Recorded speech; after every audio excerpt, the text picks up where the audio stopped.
The government needs to hire. Federal agencies are struggling now more than ever when it comes to increased workloads.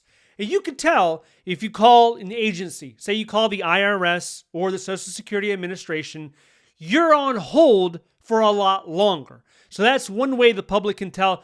But there's other ways where the public cannot tell, at least not right now, but it's getting worse. And the Department of Defense, they acknowledge this.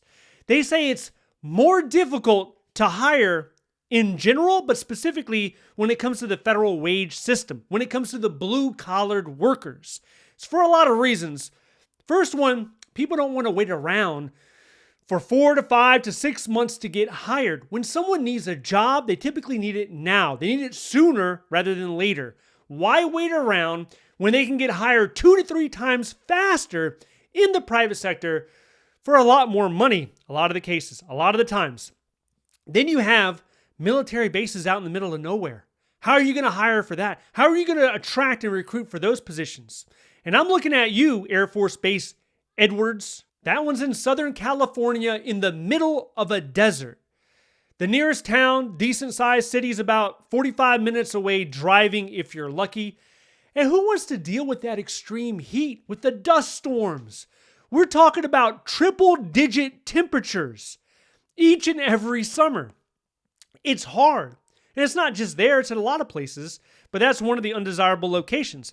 Now, simply put, the federal wage system, it's broken. And it's for a few reasons. You probably know this already, but number one, when you're trying to do the survey, the wage survey, and you're trying to match descriptions, the descriptions of the jobs, they do not match. If they do match, it's hard to get the private company to actually fill out the information. A lot of times, they don't do it. They're not qualified to actually input that information.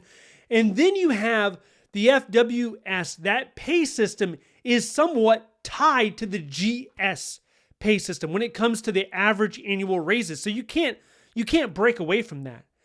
It doesn't matter about your local area when it comes to the inflation rate, And if you were interested in one of these positions, these jobs are largely in the trades. If you were interested, maybe you want to check out a pay scale. If you are looking on usajobs.gov and you see a GS position, it's so easy to find a GS pay scale.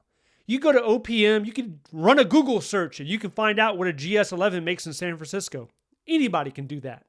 But if you're looking for an FWS, if you're trying to figure out what a WG4 makes in St. Louis, it's a lot harder.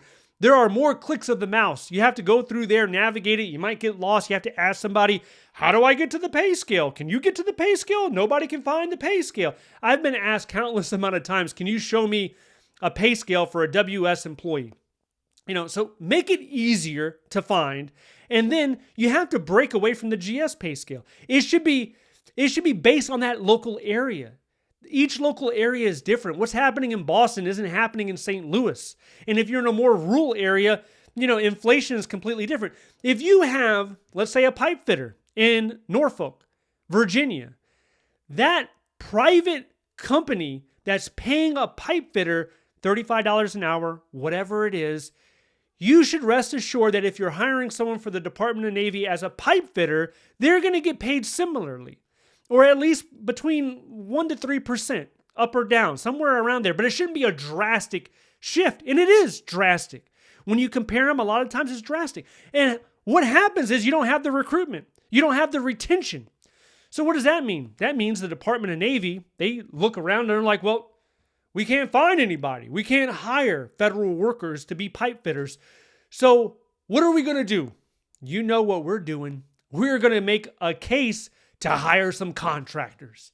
Absolutely, we're going to hire some contractors. And this is one of the reasons over the last 7 to 8 years, there's been a 40% increase when it comes to contractors in the Department of Defense. It's still taxpayer money. You're paying them millions and millions of dollars, but they're no longer federal workers. They're no longer entitled to the benefits, the pension, the health care. No, that is now in the private sector. And that's by design, a lot of people would say. It starts here with this broken pay scale. So let's go ahead and look at some of the FWS jobs because they are still hiring. Right now, there's over 1,000 of them. So I want you to put this into perspective somewhat. Total in the government, open to the public right now, there's 5,000 jobs. Now, I know everyone's saying, hey, the government shut down this, the hiring freeze that, all this other stuff. Yeah, all those things could be true. They could be hovering around the administration's attitude towards the federal workforce. Yeah, all that's true, right? Doesn't take away from the fact that there's over 1,000 jobs here. So 20% of all government jobs are under the FWS today. The ones that are open, the ones that are hiring, the ones that you can apply to right now, 20% are blue-collar jobs. They're in the trades. Now, you should also keep in mind, because this is a typical question as well, you can work for a job under the FWS system, and you can still apply for a GS position. So as long as they're both in the competitive service, there's nothing wrong with that. And a question that comes up is, hey, I'm a WG or a WS, I don't know, 7, 8, whatever the case is. Can I only apply for a GS8 or a GS11? And the answer is no. It doesn't work that way. You just need to make sure that the duties, the qualifications, all of that, you meet that. You're good to go with that. You have the required experience. You are qualified. Doesn't matter where you are at on the pay scale. So it's not the same as GS, because GS, as a lot of people know, if you're trying to move inside of the federal government under the competitive service and you're looking for merit promotions, there's a lot of rules. Like you have to be a GS11 before you can be a GS12. Now you can skip it if you have previous experience and it's open to the public, or you're a veteran or something like that. There's a lot of rules that govern it. But if you're coming from the WG side or the federal wage system side, you can easily jump up a lot higher in pay. You could be earning, I don't know, $35 an hour, and then all of a sudden you find yourself, you're eligible and qualified for a GS11 or a GS12. It happens. It happens a lot. So don't be discouraged and say, well, I can't apply for a GS. I don't have any GS experience. That's nonsense.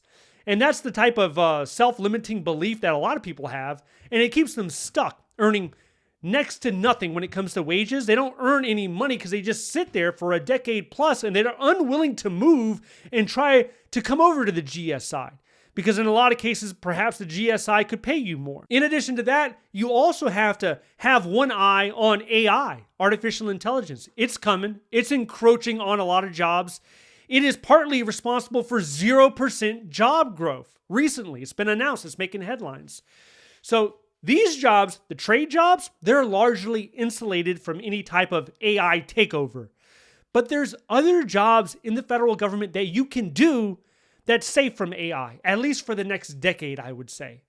So if you're interested in some of these other jobs that potentially you're eligible for right now, maybe you don't even realize it, even some jobs that require little to no experience that are protected from AI that you can apply to, over 100 of them are open right now. If you want to know more about that, check this video out next. Stay updated by signing up to the free newsletter down below. Thank you so much for watching, and I'll see you in the next one.